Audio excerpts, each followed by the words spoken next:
மரித்தேன், ஆனாலும் சதா காலங்களிலும் உயிரோடு இருக்கிறேன் என்று சொன்ன இயேசு ராஜாவின் நாமத்தில் உங்கள் யாவரையும் எங்கள் ஊழியத்தின் சார்பாய், குடும்பத்தின் சார்பாய் வாழ்த்துகிறோம். கர்த்தர் உங்களோடு இருந்து உங்களை ஆசீர்வதிப்பாராக. இந்த நிகழ்ச்சியின் வாயிலாக உங்களை சந்திப்பதில் மிகுந்த மகிழ்ச்சி அடைகிறோம். ஒரு பாடலோடு இந்த நிகழ்ச்சியை நாம் தொடங்குவோம். நம்ம எல்லாருக்கும் தெரிந்த ஒரு பழைய பாடல் எங்களோடு கூட சேர்ந்து தெரிந்தால் பாடி கர்த்தருடைய நாமத்தை மகிமைப்படுத்த அழைக்கிறோம். வாலிப நாளில் இயேசுவை கண்டேன், வாஞ்சையுடன் என்னை தேடி வந்தார். வாலிப நாளில் இயேசுவை கண்டேன், வாஞ்சையுடன் என்னை தேடி வந்தார். எதற்குமே உதவா என்னையும் கண்டெடுத்தார். இயேசுவின் அன்பை நான் சொல்லுவேன். எதற்குமே உதவா என்னையும் கண்டெடுத்தார். இயேசுவின் அன்பை நான் சொல்லுவேன். ஆனந்தமாய் இன்பக்கானான் ஏகிடுவேன். தூய பிதாவின் முகம் தரிசிப்பேன். ஆனந்தமாய். ஒரு வேத பகுதியை நாம் வாசிக்க கேட்போம். ஆதியாகமத்தின் புஸ்தகம் 3ஆம் அதிகாரம் 9ஆம் வசனம். அப்பொழுது தேவனாகிய கர்த்தர் ஆதாமை கூப்பிட்டு, நீ எங்கே இருக்கிறாய் என்றார். ஆண்டவராகிய தேவன் தாம் உண்டாக்கிற மனுஷனோடு உறவாடுகிற தேவன். அவர் ஆதாமை உருவாக்கினார். ஆதாமுடைய விலா எலும்பிலிருந்து ஏவாளை உருவாக்கினார்.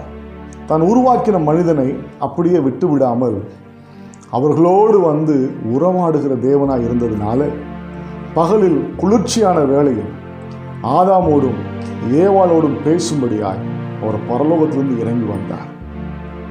அப்படி இறங்கி வரும்போது இந்த ஆதாம் இதற்கு முன்பதாக ஆண்டவருடைய வருகைக்காய் எதிர்பார்த்திருந்தான்.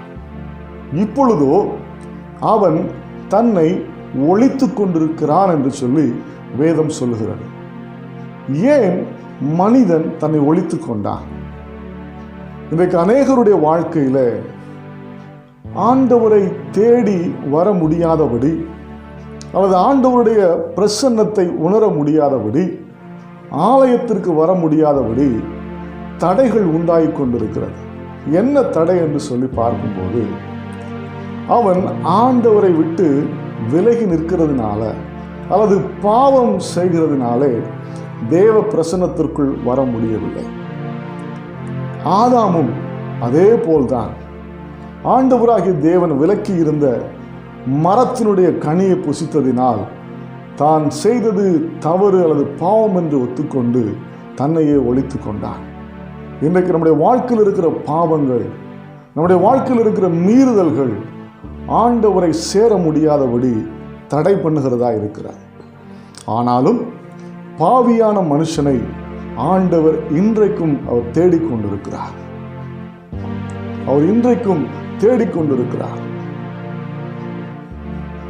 நீங்களும் நானும் ஒருவேளை அப்படிப்பட்ட அனுபவத்திற்குள்ளே இருப்போம் என்று சொன்னால் ஆண்டவருடைய பக்கமாய் திரும்ப வேண்டும் என்று கர்த்தர் விரும்புகிறார். ஒரு தகப்பனுக்கு 2 பிள்ளைகள் இருந்தார்கள். லூக்கா எழுதின சுவிசேஷம் 15ஆம் அதிகாரத்தில் நாம் வாசிக்கிறோம். இளையவன் தன் தகப்பனிடத்தில் வந்து தனக்கு வர வேண்டிய எல்லா சொத்தையும் பிரித்து கொண்டு தூர தேசமாய் போய் துன்மார்க்கமாய் ஜீவனம் பண்ணி வேசிகளிடத்தில் தன் பணத்தை இழந்து ஒன்றுமில்லாத நிலைமைக்கு அவன் தள்ளப்பட்டு இருக்கிறான்.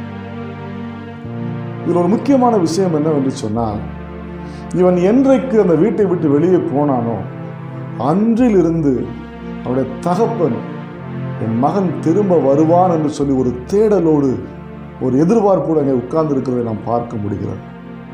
இன்றைக்கு ஆண்டவராகிய தேவனும் நாம் ஆண்டவருடைய பக்கத்தில் திரும்ப வர வேண்டும் என்று சொல்லி ஒரு எதிர்பார்ப்போடு நம்மை தேடிக்கொண்டிருக்கிறார். நாம் எங்கே இருக்கிறோம் என்று சொல்லி அவர் கண்ணோக்கி பார்த்து கொண்டிருக்கிறார்.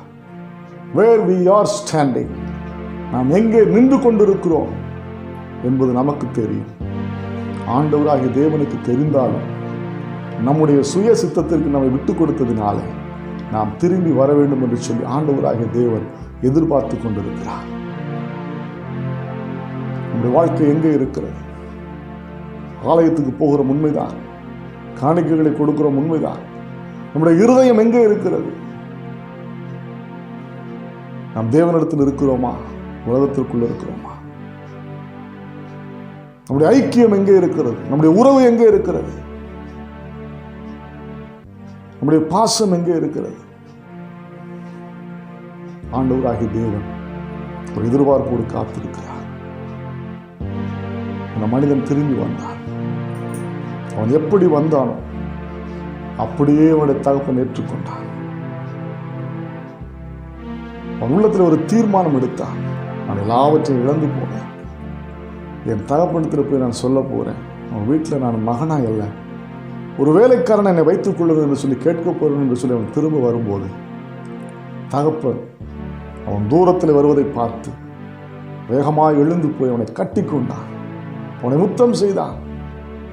நீ திரும்ப வந்திருக்கிறாய் என்று சொல்லி அவனுக்கு புதிய உடையை தரித்து பாதரட்சைகளை கொடுத்து மோதிரத்தை அனுபவித்து ஒரு பெரிய விருந்து பண்ணினான். இன்றைக்கு ஆண்டவராகிய தேவன் நாம் திரும்ப வர வேண்டும் என்று சொல்லி எதிர்பார்த்து காத்திருக்கிறார். அவருடைய கண்கள் நம்ம தேடிக்கொண்டிருக்கிறது. இன்றைக்கு உங்களை என்னையும் கர்த்தர் பார்த்து கேட்கிறார், நீ எங்கே இருக்கிறாய்? நீ திரும்ப வா என்று சொல்லி கர்த்தர் ஒரு தேடலோடு எதிர்பார்த்திருக்கிறார். நாம் திரும்ப வருவோம் என்று சொன்னால் நாம் எப்படி வருகிறோமோ அப்படியே நம்ம ஏற்றுக்கொண்டு நம்முடைய வாழ்க்கையை மாற்றி அவர் ஆசீர்வதிக்க அவர் போதுமானவர். அவர் எதிர்பார்க்கிற ஒரே ஒரு காரியம், நீ எங்கே இருக்கிறாய் என்று கேட்கிறார். நான் இங்கே இருக்கிறேன் ஆண்டவரே, நான் வருகிறேன் என்று சொல்லி இடத்தில் வரும்படி விரும்புகிறார். நான் நானாகவே வந்திருக்கிறேன், உம் பிரசன்னத்தில் வந்திருக்கிறேன், நீ இன்று என்னை ஏற்றுக்கொள்வீரா, உம் ராஜ்யத்தில் சேர்த்துக் கொள்வீரா. நம்முடைய ஜெபம் அப்படியாய் மாறட்டும். அப்படியே வந்திருக்கிறான். 2 பேர் ஜெபம் பண்ண வந்தார்கள் ஆலயத்திற்கு.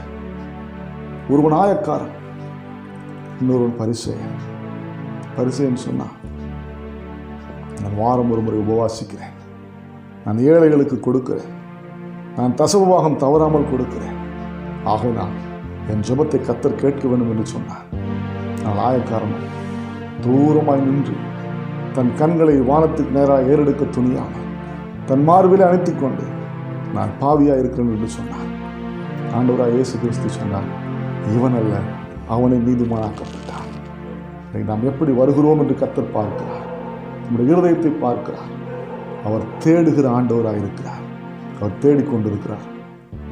நாம் வருவோம் ஆண்டவரிடத்தில். அவர் நிச்சயம் நம்மை ஆசீர்வதிப்பார். ஜெபிப்போம். நேசிக்கிற தகப்பனே, ஒருவேளை உடைய அன்பை விட்டு நாங்கள் விலகி போயிருந்தால், உங்களுடைய பாதுகாப்பிலிருந்து நாங்கள் விலகி போயிருந்தால், நாங்கள் திரும்ப உடைய சமூகத்தில் வருகிறோம் அப்பா. நித்தமும் நீர் எங்களை தேடிக்கொண்டிருக்கிறீர் ஆண்டவரே. அவர் தேடல் பொய்யாய் போகாதபடி உடைய சமூகத்தில் நாங்கள் வருகிறவங்களை ஏற்றுக்கொள்ளும். இந்த சத்தத்தை கேட்டுக்கொண்டிருக்கிற ஒவ்வொருடைய வாழ்க்கை அப்படிப்பட்ட ஒரு மாறுதலும்